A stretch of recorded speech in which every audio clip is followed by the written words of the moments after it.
Senhor esteja convosco. Ele está no meio de nós. nós. Proclamação do Evangelho de Jesus Cristo segundo Marcos. Glória a vós, Senhor. Naquele tempo, Jesus saiu da sinagoga e foi com Tiago e João para a casa de Simão e André. A sogra de Simão estava de cama com febre. E eles logo contaram a Jesus. E ele se aproximou, segurou sua mão e ajudou-o a levantar-se. Então a febre desapareceu e ela começou a servi-los. À tarde, depois do pôr do sol, levaram a Jesus todos os doentes e os possuídos pelo demônio. A cidade inteira se reuniu em frente da casa. Jesus curou muitas pessoas de diversas doenças e expulsou muitos demônios. E não deixava que os demônios falassem, pois sabiam quem ele era. De madrugada, quando ainda estava escuro, Jesus se levantou e foi rezar num lugar deserto. Simão e seus companheiros foram à procura de Jesus. Quando o encontraram, disseram: Todos estão te procurando. Jesus respondeu: Vamos a outros lugares, às aldeias da redondeza. Devo pregar também ali, pois foi para isso que eu vim.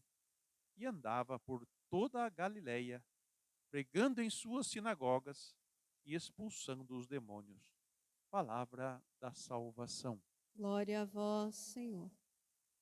As palavras do Santo Evangelho perdoem os nossos pecados. Amém. Amém.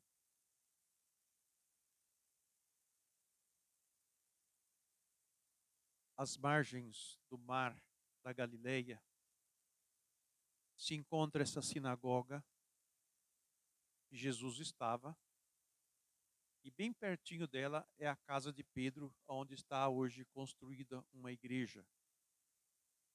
Nesta igreja tem no centro dela um tampo de vidro, e você vê lá embaixo aonde era a construção da casa, sobretudo a casa de Pedro.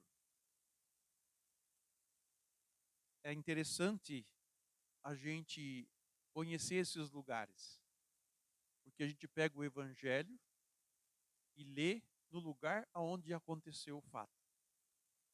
Mas esse fato que aconteceu lá na casa de Pedro, no Evangelho de Marcos, Marcos tem um propósito com os seus ouvintes, com os seus interlocutores, respondendo uma pergunta: quem é Jesus?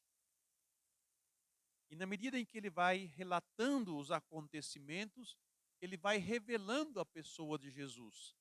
E hoje, neste evangelho, o que nós enxergamos na pessoa dele? Primeiro, eles vão à sinagoga, depois vão à casa de Pedro, e a sogra de Pedro está enferma, não conseguia se levantar.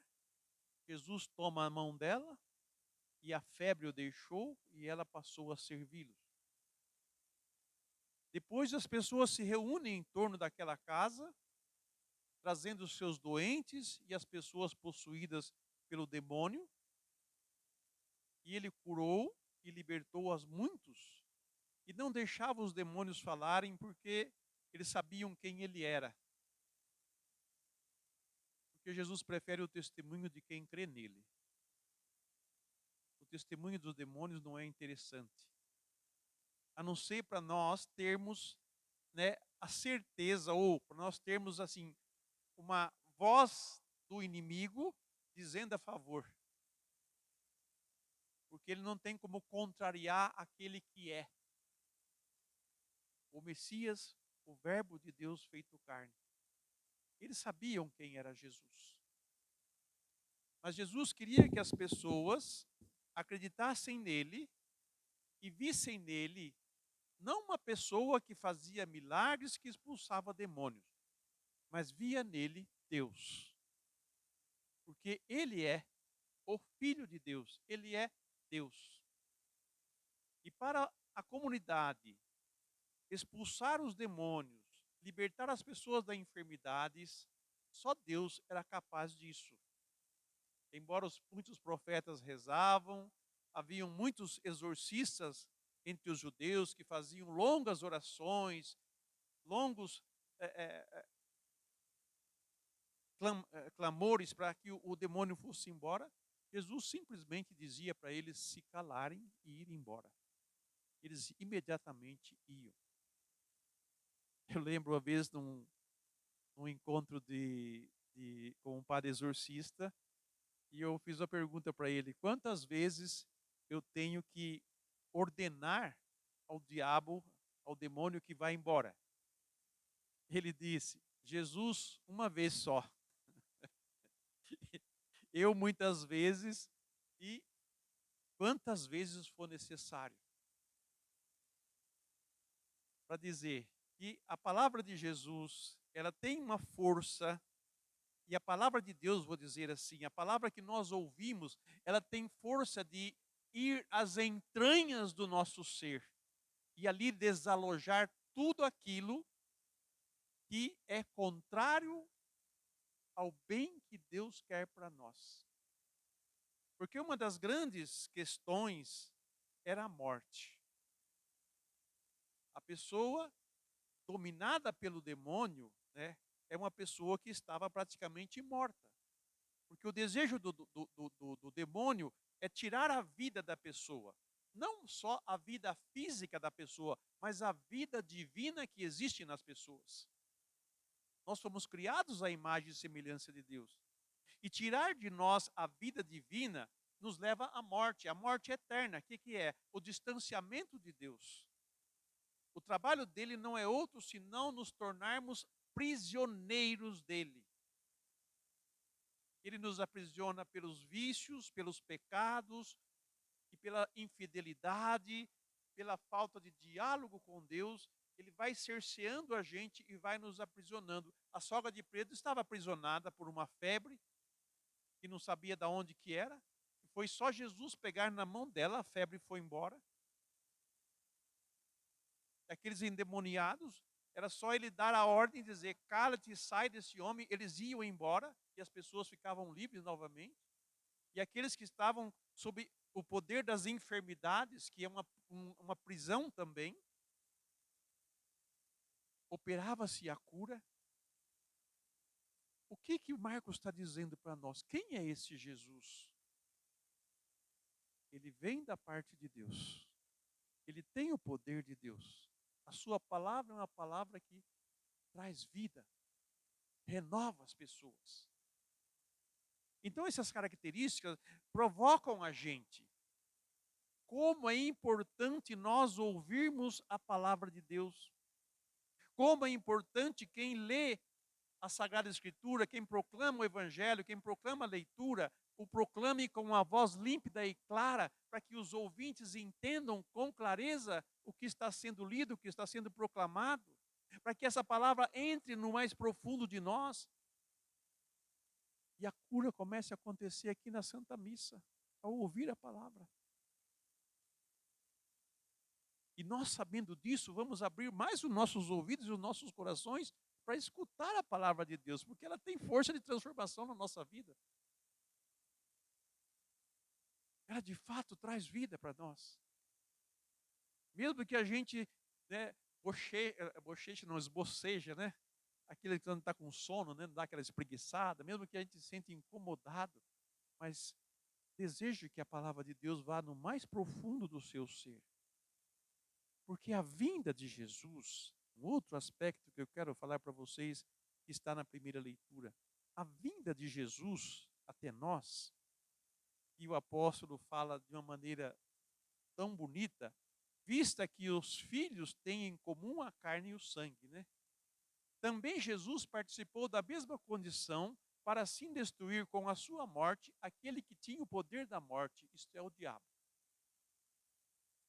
Jesus se tornou um de nós, na carne e no sangue. Ele assumiu a nossa humanidade.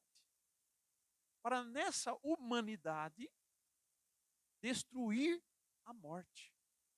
Por isso que ele ressuscitou. para dizer que a vitória sobre a morte foi concretizada na vida de Jesus e na sua morte, pela sua ressurreição. Eu sou a ressurreição e a vida. Quem crê em mim não morrerá jamais, e quem vive e crê em mim também não morrerá jamais. Ele se solidarizou a nós. É isso que o apóstolo está dizendo.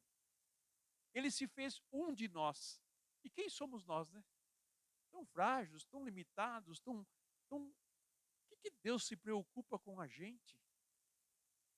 Porque nós somos criados à sua imagem e semelhança. E Cristo assume a nossa condição para nos libertar, para se fazer nosso irmão. Já que os irmãos têm em comum a carne e o sangue, Jesus quis ter a carne e o sangue dele para nos chamar de irmãos, que é o que o apóstolo vai dizer mais abaixo aqui. Pois tendo ele sofrido ao ser tentado, é capaz de socorrer os que agora sofrem a tentação. Eu tinha que ler o texto antes. Por isso devia fazer-se em tudo semelhante aos irmãos.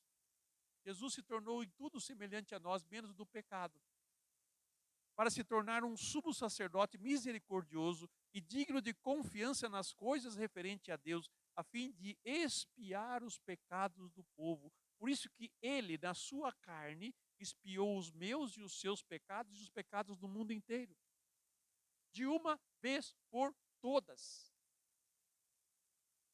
Uma única vez. O que nós precisamos fazer não é outra coisa senão tomarmos posse dessa libertação que Jesus já concretizou na sua morte, na sua paixão e morte. É tomar posse dela. É renunciar ao pecado, renunciar ao demônio, confessar os seus pecados, retomar a vida de comunhão com Deus. O caminho está aberto. Depende de nós. De nós respondermos a isso. Mas é importante que nós saibamos que Jesus se solidarizou a nós. E essa solidariedade dele para conosco nos deu a libertação. Por isso que ele veio anunciar o evangelho aos seus irmãos. Vou anunciar aos meus irmãos a tua palavra, ó Pai.